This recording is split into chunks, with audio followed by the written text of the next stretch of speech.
오늘 야고보서 2장 14절에서 26절 말씀을 통해서 믿음과 행함이 같은 참다운 믿음이라는 제목으로 하나님의 말씀을 선포하고자 합니다. 얼마 전에 인터넷을 검색하다가 제가 깜짝 놀랐습니다. 우리 청소년들, 중학생들이 신발 한 컬레를 80만 원에 구입한다는 기사를 봤습니다. 중학생들이 신발 한 컬레를 명품을 80만 원에 구입하여 신고 있다는 겁니다. 또 그리고 우리 중학생 청소년들이 명품 티를 40만 원, 50만 원, 70만 원에 구입하여 입고 있다는 기사를 보고 제가 깜짝 놀랐습니다.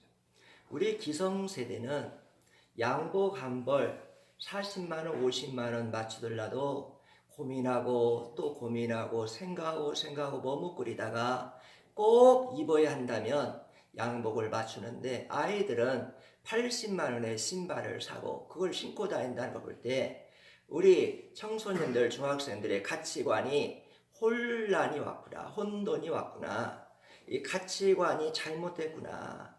우리나라의 중학생들이, 청소년들이 외모의 가치관과 이 소유의 가치관을 추구하기 때문에 그런 지금 현상이 일어나고 있습니다. 이것은 우리 기성세대, 부모 세대의 잘못입니다. 사랑하는 귀한 성도 여러분, 우리는 그리스도인으로서 가치관을 추구할 때 우리는 외모나 소유의 가치관보다 내면적인 가치관을 추구해야 됩니다. 마음의 가치관과 참 믿음의 가치관을 추구해야 된다는 것입니다.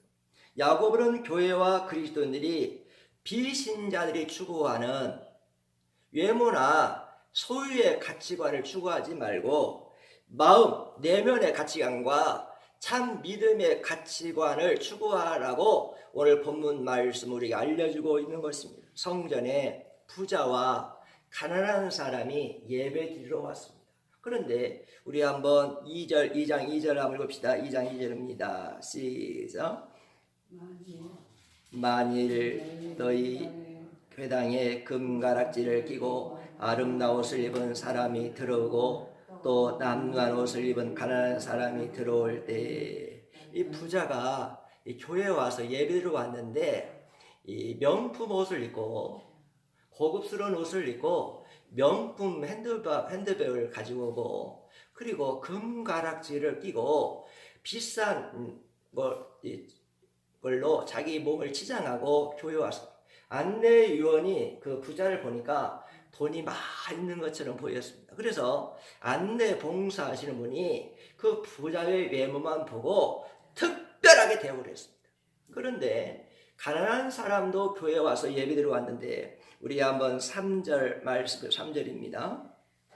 너희가 아름다운 옷을 입은 자를 눈여겨보고 말하되 여기 좋은 자리에 앉으소서 하고 또 가난한 자에게 말하되 너는 거기에 서 있든지 내 발등살에 앉으라 하면, 이 가난한 사람이 성전에 왔는데, 교회에 왔는데, 예배드리러 왔는데 남루한 옷을 입고 왔어요. 그러니까 안내하시는 분이 가난한 사람을 보면서 너는 거기 섰든지 내 발등상 아래에서 앉아있든지 하면서 가난한 사람들을 멸시하고 찬대했습니다. 예수님은 본문을 통해서 교회가 물질주의에 치우치지 말고 가난한 사람을 멸시하고 찬대하지 말고 하나님의 사람으로, 하나님의 형상을 지닌 사람으로 영접하기를 원하는 마음으로 오늘 말씀을 주고 계시는 것입니다. 하나님은 우리를 외모를 보지 않습니다. 하나님은 우리의 내면을 보십니다. 우리의 마음 중심을 하나님은 보고 계시는 것입니다. 우리 예수님이 예루살렘 교회에 갔는데 헌금교회에 앉아서 헌금하시는 분들을 지켜보았어요. 그런데 이 부자들이요, 헌금을 많이 하는 거예요. 그런데 우리 예수님이 예루살렘 성전에서 부자들이 헌금 많이 하는 거 칭찬 한마디 안 했습니다. 그런데 가난한 가부가 왔는데, 겸손하게 왔는데 두레돈을 드리면서 마음이 담긴, 사랑이 담긴, 하나님을 사랑하는 마음이 담긴 신앙 고백이 담긴 믿음이 담긴 그런 헌금을 가난한 과부가 하고 있는 거예요.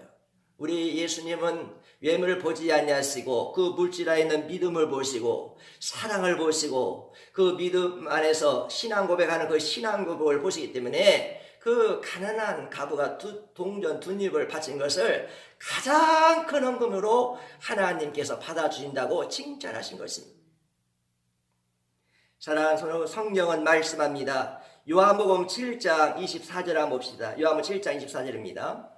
같이 읽읍시다. 외모로 판단하지 말고 공의롭게 판단하라 하시니라. 성경은 외모로 판단하지 말고 공의롭게 판단을 하시니라. 예수님은 자신을 따르는 모든 사람들을 어떻게 봤느냐? 차별하지 않았어요. 예수님은 차별하지 아니하시고 하나님의 형상을 지닌 소중한 존재로 모든 사람들을 우리 예수님은 영접하셨습니다. 예수님은 비신자들을 어떻게 보았을까? 우리 한번 마태복음 14장 14절 들어봅시다. 예수께서 나오사 큰 무리를 보시고 불쌍히 여기사 그 중에 있는 병자를 고쳐주시니라.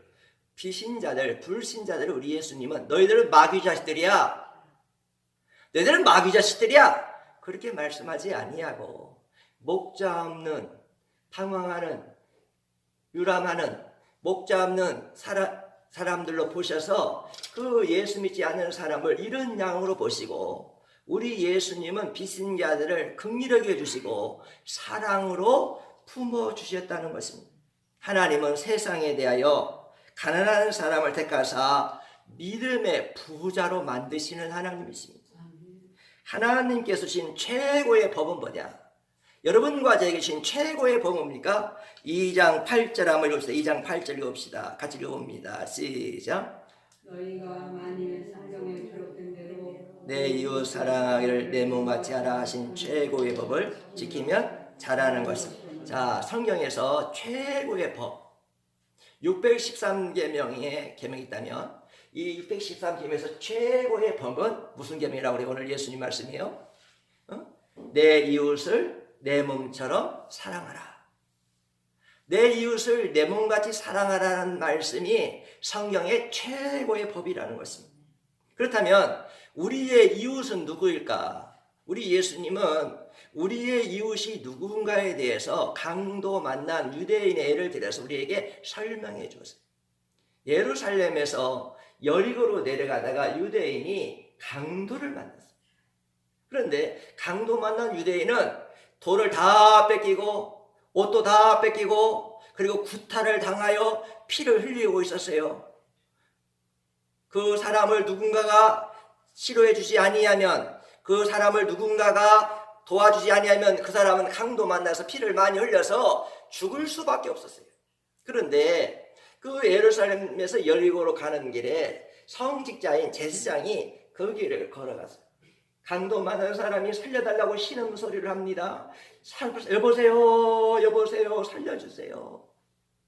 나는 강도 만났어요. 내가 너무나 지금 힘들으니까 나를 살려달라고 성직자 제사장을 향하여 외치도 이 성직자 제사장은 귀를 닫고 외면하고 지나가 버렸어요. 두 번째 누가 갔습니까? 이 레위인이 지나갔어요. 레위인은 성전에서 하나님의 일을 봉사하는 하나님의 일꾼들이에요. 그런데 레위인이 예루살렘에서 여리고로 내려가다가 강도 맞는 사람 봤고 시름소리를 들었는데도 불구하고 이 레위인도 그 강도 맞는 사람들이 죽어가는 것도 불구하고 외면하고 가버렸어요. 마지막으로 누가 갔냐면 유대인들이 개처럼 여기는 사마리아인이 그 길을 지나갔어요. 그런데 이 사마리아인은 강도 만난 사람에게 다가가서 피를 닦아주고 싸매주고 또 치료해주고 회복을 시켜서 그 유대인을 살렸습니다. 강도 만난 사람을 살린 사람은 자신을 개처럼 여기는 유대인이 강도 만날 때 살린 사람은 사마리아 사람이라고 우리 예수님은 말씀해 주고 있어요. 그렇다면 누가 너희의 이웃이냐? 제사장도 이웃이 아니고 내일도 입도 아니고 강도 만난 사람을 도와준 사마리아 사람이 이웃이 된다고 예수님은 말씀해 주고 있는 것입니다. 우리 한번 성경 봅시다. 15절 16절 봅시다. 15절 16절 같이 한번 읽어봅시다. 시작. 만약 형제나 자매가 헐벗고 일용할 양식이 없는데 너희 중에 누구든지 그에게 이르되 편안히 가라, 덥게 하라, 배부르게 하라 하며 그 몸에 쓸 걸 주지 아니하면 무슨 일이 있으리요. 자, 오늘 15절 16절 보니까 참 믿음을 소유한 사람은 참 사랑도 소유해야 된다는 거예요. 믿음이 있는 사람은 사랑도 소유해야 되고, 그리고 그 사랑을 실천하고 행해야 참 믿음의 사람이라고 14절 15절은 말씀해주고 있는 것입니다. 어느 종교 지도자가, 우리 한국의 유명한 종교 지도자가 교회를 안 다니고 예수를 안 믿더라도 선하게 살면 천국 간다고 말했어요. 여러분, 우리 인간이 선하게 살아서 선행을 함으로, 선행을 많이 하면 천국 갈 수 있습니까? 그런데 우리 한국의 유명한 분들이 그런 말을 하거든요. 구원의 방법은 예수님의 십자가의 보혈의 피밖에 없어요. 예수 그리스도의 보혈의 피 아니면 여러분과 저는 구원을 받을 수 없습니다. 예수님은 약속의 메시아 그리스도이시고 하나님으로부터 보내심을 받은 자고, 그 예수 그리스도는 우리를 위하여 십자가에서 달리시사 우리의 모든 억만가지 죄를 위하여 전가받고 십자가에서 내 대신 죽어주시고 대속의 십자가에 죽음을 죽으시고, 내 죄가 너무나 많아서 하나님을 앞에 나갈 수 없지만 예수님의 보혈은 피는 우리의 모든 죄값을 지불해 주셔서 여러분과 저는 오늘 이 시간에 하나님 앞에 나온 것은 예수님의 이름으로 나왔습니다. 구원의 방법은 오직 예수 그리스도의 십자가 방법밖에 없는 것입니다. 그러나 오늘 야고보에서 강조하는 뭐냐면, 우리가 예수님의 십자가의 사랑으로 구원받았다면, 그 사랑을 안다면, 하나님의 사랑, 예수님의 사랑을 안다면 우리도 사랑을 가지고 어렵고 힘든 사람들을 선행을 하고 그들에게 행함으로 그들을 도와줘야 된다는 것입니다. 셈에는 4가지가 있습니다. 더하기, 빼기, 곱하기, 나누기가 있어요. 그런데요, 하나님의 복은 이 가감, 성제로 나타나는 것을 우리 성경에 볼 수 있어요. 첫 번째로 하나님의 복은 더하는 복을 주셔요. 그 나라와 그 의를 구하는 자에게 이 모든 것을 더하여 주시리라. 더하기 복을 주시리라. 그 나라는 뭡니까? 하나님 나라. 하나님 나라가 확장되기 위하여, 하나님 나라 확장되기 위하여 복음을 전하고 하나님 나라가 임하기 위하여 항상 힘쓰고 하나님의 나라의 소망을 가지고 하나님의 나라를 위하여 사는 사람들에게는 이 모든 것 위에 더하는 복을 주신다. 오늘 여러분, 오늘 성전에 온 여러분 안에 예수님이 영접되셔서 성령님이 계셔서 여러분 안에 천국이 꼭 이루어지기를 간절히 원합니다. 내가 내 안에 천국이 이루어지지 않았는데 누구한테 예수 믿으라고 해요? 여러분의 가정에 하나님 나라가 이루어지도록 복음을 전하고 하나님 나라가 이루어지는 가정 되기를 원합니다. 하나님은 그의 나라와 그의 의를 구하는 자에게 이 모든 것을 더하는 복을 주시겠다고 그랬어요. 두 번째 복은 어떤 복이냐면 빼기로 나타나는 복이 있어요. 우리가 하나님 앞에 불의를 버린 만큼, 죄악을 버린 만큼, 하나님이 싫어하는 것을 버린 만큼 하나님의 은혜가 채워지는 거예요. 여러분, 은혜 안에 살고 싶습니까? 은혜 안에 거하고 싶습니까? 그렇다면 하나님이 싫어하는 거 오늘 말씀을 영접하고 여러분 버리시고 다 끊어버리시고 여러분들이 하나님이 싫어하는 거 다 청산하시기를 주의 이름으로 간절히 원합니다. 우리가 내 힘과 의지로는 신앙생활 할 때 아무것도 못해요. 내 의지로는 담배 못 끊습니다. 사람이 얼마나 약한 존재인데 어떻게 담배 끊어요? 내 의지로는 술 못 끊어요. 내 의지로는 담배도 못 끊고 술도 못 끊고 음란과 쾌락과 정욕과 육체적인 소유과 비계덩어리 이 더러운 삶을 끊을 수는 없어요. 그냥 이 비계덩어리 더러운 삶을 그냥 죄악과 함께 살아갈 수밖에 없습니다. 그러나 우리에게는 성령님이 계십니다. 성령님에게 도움을 구하면, 성령님을 의지하고 기도하면 담배를 끊을 수 있는 힘을 주시고 술을 끊을 수 있는 힘을 주시고 세상 죄악과 음란과 방탕과 더럽고 추한 육체적인 쾌락을 끊을 수 있는 하나님의 은혜로 하나님이 채워주시는 거예요. 저는 장안중앙교회가 술 그룹이 없으면 좋겠어요.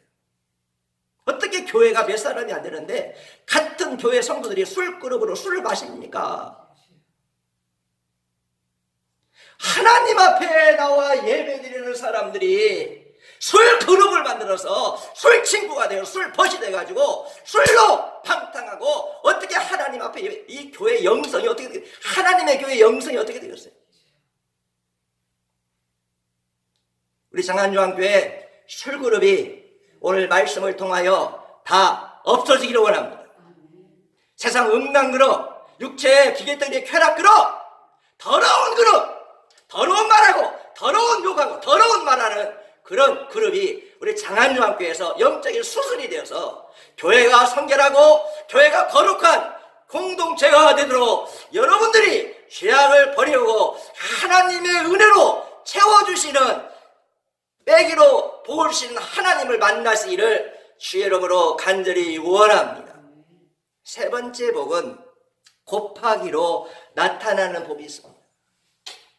우리가 이 내 마음의 내면을 보면요, 잡초가 가득해요. 여러분 시골에서 농사 지어봤어요? 이 봄에요, 잡초가 가득하면 농부가 씨를 못 뿌려요.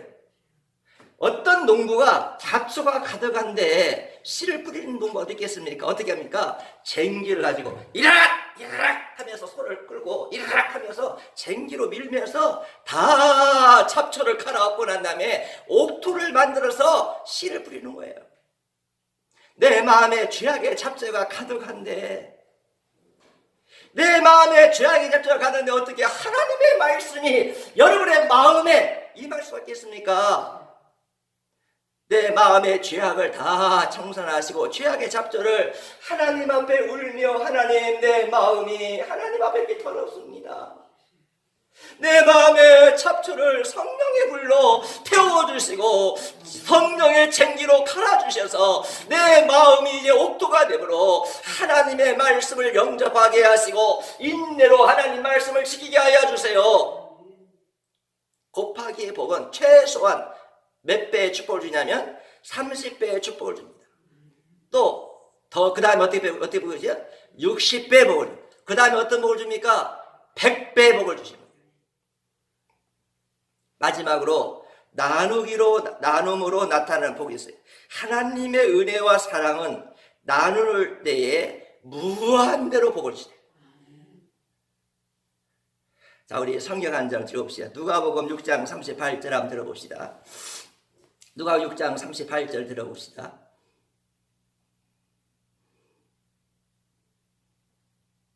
주라, 그래는 너에게 줄 것이니 곧 후일되어 누르고 흔들어 넘치도록 하여 너에게 안겨주리라. 자, 나누면, 주면 하나님이 대가 있는데 대를 갖다가 채워준다. 채가지고 대를 막 흔든다는 거야. 이 대에 다 곳이 들어가도록 막 흔들어가지고 그리고 눌러서 넘치도록 주겠다. 세상에 많은 사람들은 소유의 가치에 인생을 삽니다. 그리고 외모의 가치를 중요하시나 하나님은 여러분과 저의 마음 중심 내면을 보시기 때문에 여러분과 저는 내면의 가치를 중요시기고 나눔의 가치를 중요시기고 여러분과 저는 섬김의 가치를 중요시 여기기를 주의 이름으로 원합니다. 우리가 성경을 많이 안다고 그 사람 믿음이 좋은 건 아니에요. 성경을 우리가 들으면 믿음이 자랄 수는 있어요. 그러나 성경 공부를 많이 해서 내가 최고의 성경을 했다고 해서 그 사람이 믿음이 좋은 건 아니에요. 그 믿음이 행함으로 증거돼야 그 믿음이 좋은 거예요. 그런데 우리 19절 말씀 봅시다. 우리 2장 19절 읽읍시다. 2장 19절입니다. 시작. 내가 하나님은 한 분이신 줄 믿느냐? 잘 아는도다. 귀신들도 믿고. 자, 지식적인 믿음은 어떤 믿음이냐면 귀신의 믿음이래요. 이 교회 나와서 성경 공부 나는 1단계, 2단계, 3단계, 4단계를 공부했어요. 나는 성경 공부 참 고급 성경 공부를 공부했어요. 그런데 이 지식적인 믿음은 행함이 수반되지 않는 지식적인 믿음은 오늘 야고보가 직전에 귀신의 믿음이다. 귀신의 믿음. 여러분, 귀신은 하나님이 한 분인 거 압니다. 예수님이 약속의 메시아 그리스도가 되고 우리의 구원자 되신 걸 우리 귀신은 알아요. 귀신들은 알아요. 그리고 귀신은 예수 십자가에 돌아가신 거 알아요. 예수님이 부활하신 거 알아요. 그러나 이 귀신의 믿음은 그 예수님을 나의 구세주로, 나의 메시지로, 나의 왕으로, 나의 주인으로 그 예수님을 영접하지 않아요. 예수의 영이 그 마음이 없어요. 예수의 영이 그 마음이 없기 때문에 귀신에게 붙들려가지고 하나님의 말씀까지 이용해가지고 사람들을 정죄하고 판단하고 사람들을 죽이면서 귀신의 믿음으로 인생을 살아가는 거예요. 성경은 아브라함의 예를 통해서 참다운 믿음이 어떤 믿음인가를 우리에게 설명해 주고 있습니다. 아브라함은 하나님의 약속의 말씀을 받을 때에 아내 사라가 경수가 끊어졌어요. 생리가 끊어졌어요.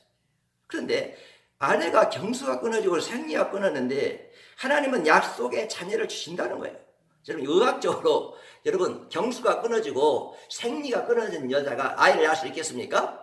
의학적으로는 낳을 수가 없어요. 생리가 끊어졌는데 경수했는데. 그러나 아브라함은 하나님의 약속의 말씀을 영접했어요. 하나님은 불가능을 가능하게 하신 하나님이고 전능하신 하나님임을 믿었고 그 하나님을 영접했기 때문에 하나님이 약속의 자녀를 주실 것을 믿었어요. 아멘! 했어요. 그럴 때 약속의 말씀을 믿는 아브라함을 하나님은 의롭다고 인정합니다. 아브라함이 행함으로 수행으로 도덕으로 의롭게 된 것이 아니라 약속의 말씀을 믿음으로 의롭게 됐다는 거예요. 성경 봅시다. 21절 봅시다. 21절 봅시다. 시작. 우리 조상 아브라함이 그 아들 이삭을 제단에 바칠 때에 행함 의롭다 하심을 받는 것이 아니냐. 하나님은 100세에 난 이삭을 눈에 넣어도 아깝지 않은 이삭, 그 이삭을 하나님께서 번제로 바치라. 여러분, 번제로 바치라는 거 어떻게 바치는 겁니까? 그 아들을 꽁꽁 묶어가지고 그 아들을 밧줄로 묶어서 칼로 그 아들의 가슴을 찔러가지고 피가 그 아들의 가슴에서 쏟아나게 하고 그 아들을 불에 태워서 하나님에 바친다는 거예요.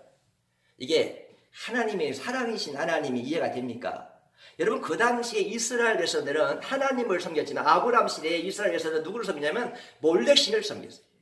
이스라엘 백성들은 하나님도 섬기고 농사를 잘 해준 농사가 풍년되게 하는 몰렉신을 섬기는 거예요. 그런데 몰렉신의 제사 방법은 어떤 방법이냐면 산 아들을 죽여가지고 태워서 바치는 제사 방법. 그런데 하나님의 제사 방법은 창세기 3장 15절부터 우리 약속하신 약속의 메시아를 믿음으로 바라보고 어린 양 제사가 하나님의 제사 방법이지 몰렉신의 제사 방법으로 하나님이 아브라함에게 이삭을 바치라는 거예요. 그러니까 아브라함은 그 말씀이 이해가 되지 않냐고 그 말씀이 도저히 납득이 되지 않았지만 하나님이 약속의 자녀라는 것을 그는 믿었어요. 이삭은 하나님의 약속의 자녀고 이 이삭은 하나님에게 온 자녀고 생명의 주관자는 이삭이 하나님이시고 이 이삭은 약속의 자녀이기 때문에 하늘의 별수와 땅의 모래수 같은 축복을 하나님이 줄 줄 믿었고 그 믿음을 고백만 한 것이 아니라 행동에 옮겼어요. 행동이 어떻게 됐습니까? 그 이삭을 데리고 사할 길을 모리아산에 가져와서 모리아산 꼭대기에 가지고 그 이삭을 꽁꽁 묶여 산채로 하나님께 바쳤어요. 아브라함의 믿음은 입술로만 고백되는 믿음이 아니라 행동으로 나타나는 믿음이었다. 그 다음에 2장 25절 보세요. 2장 25절 봅시다. 시작. 같이 읽어봅니다.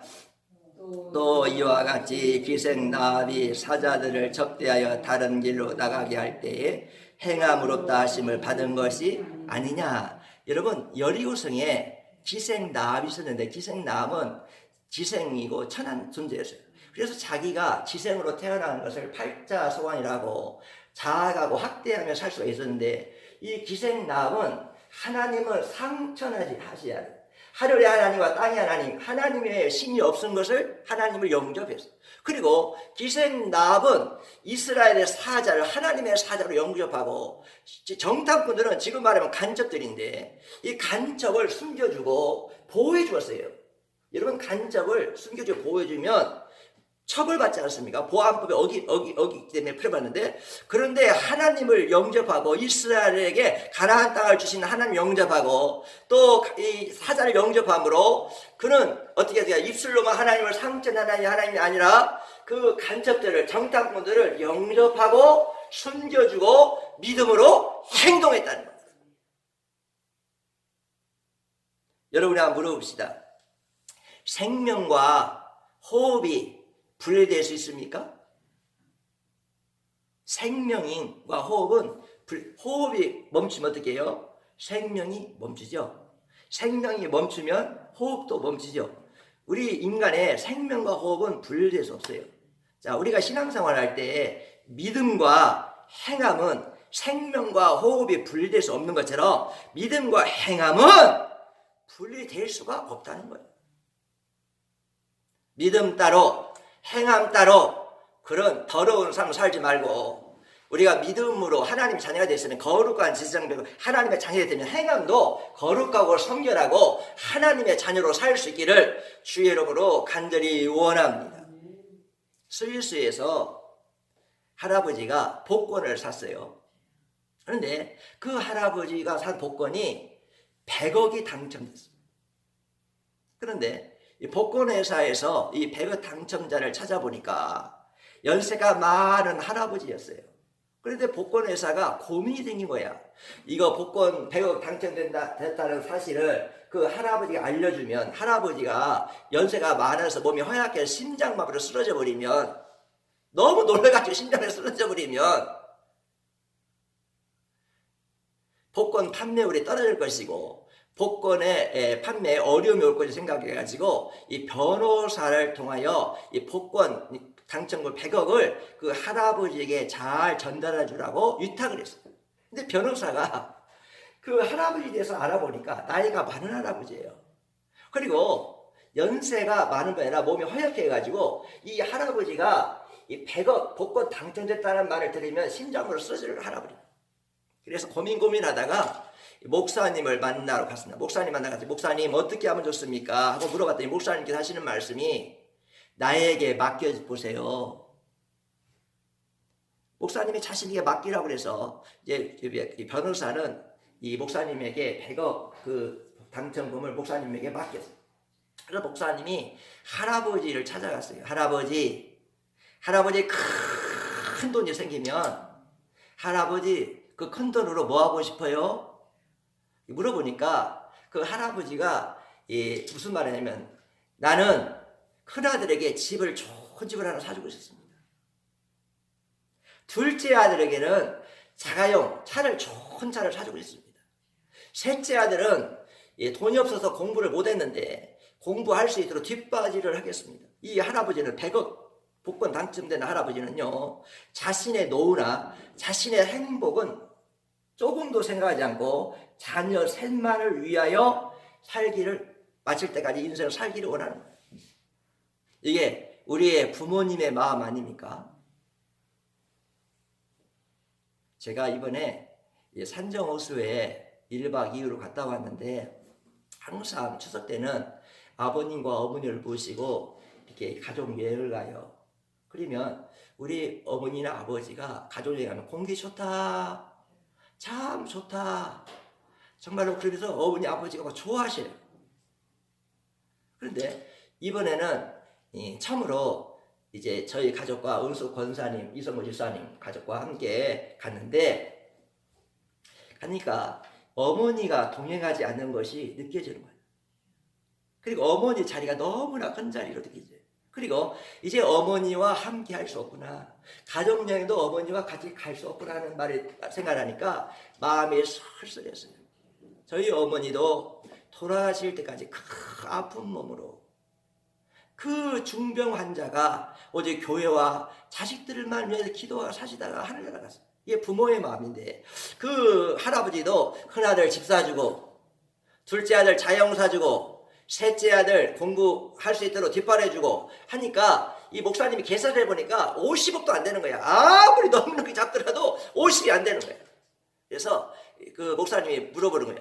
그래도 할아버지 돈이 남으면 큰 돈이 남으면 어떻게 할까요? 그러니까 목사님 저는 돈이 필요 없어요. 만약에 저에게 큰 돈이 남는다면 그 목사님 다 드릴게요. 목사님 다 드릴게요. 그 말에 큰 불상사가 났어요. 목사님 다 드린다는 이 50억 정도 목사님을 다 드린다는 이 말을 듣고 목사님이 그때 심장 마비와 쓰러져 버렸어요.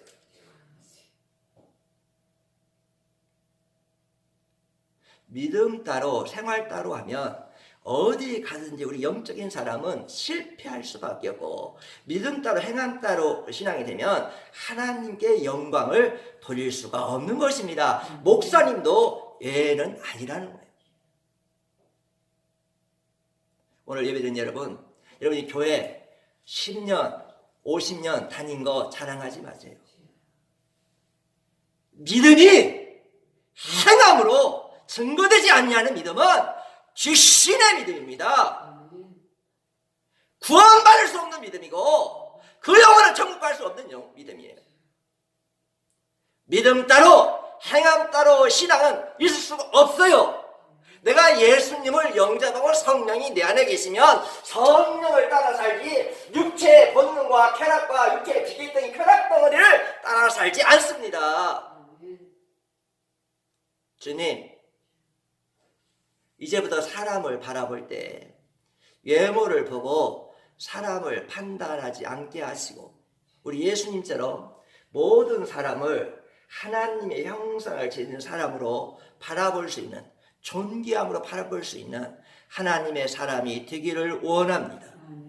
아브라함이 믿음의 고백만 한 것이 아니라 그 믿음의 고백이 아들을 번제물로 바치는 그 번제물로 바치는 하나님의 명령에 행동으로 나타나는 것처럼 믿음이 행함으로 나타나는 것처럼 내가 이론적인 지식적인 귀신의 믿음이 아니라 내가 예수님을 주인으로 모시고 하나님을 섬기는 사람이라면 내 삶의 주인이 예수님이 되고 성령님이 되어서 내 신앙이 행함으로 나타나고 증거될 수 있는 성결과 거룩함이 있는 신앙 되기를 주의 이름으로 간절히 원합니다.